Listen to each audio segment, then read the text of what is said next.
그 오마이스쿨에서 한 달에 한 번 정도는 그 거시경제에 대해서 좀 속 시원히 설명을 드리고 있는 돈쌤입니다.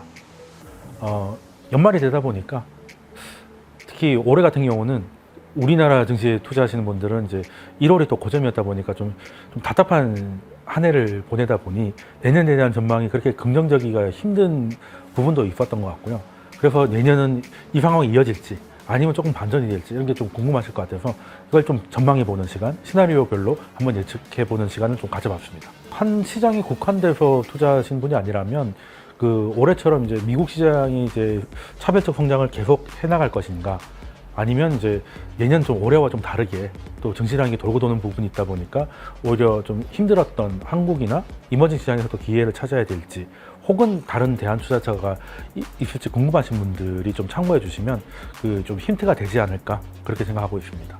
최근에는 경제하고 주식하고 특히 이제 원자재하고 또 이제 서로 순서를 바꿔가면서 그 상승을 좀 이어가는 것 같아서 지금은 인플레이션이냐 성장이냐 어느 게 앞서가느냐가 이제 포인트가 될 것 같습니다. 전망이라는 거는 뭐 미래를 예측하기가 쉽지는 않은 부분입니다만 지금 현재 시장을 지배하고 있는 이슈가 어떤 식으로 흘러가면 시장이 어떻게 반응할지를 최근 이제 리뷰를 통해 가지고 시나리오별로 좀 예측해 둘 필요는 있다고 봅니다. 그래야 시장이 생각지 않았던 방향으로 좀 움직였을 때 좀 행동할 수 있을 정도로 어느 정도 생각을 좀 정리를 해둘 필요가 있다고 생각하기 때문에 전망은 좀 그런 의미에서 의미가 있다고 생각을 합니다.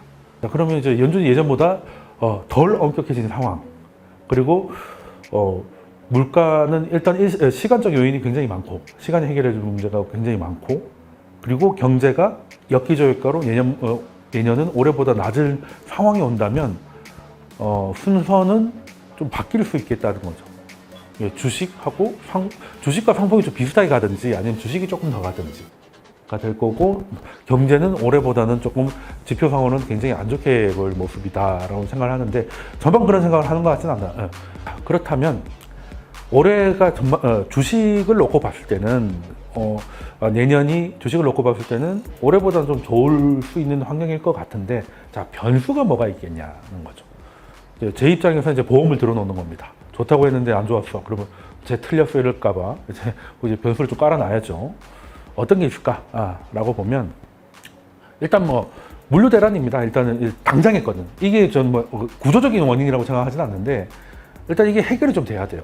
2022년 증시 전망 많은 관심 부탁드리겠습니다.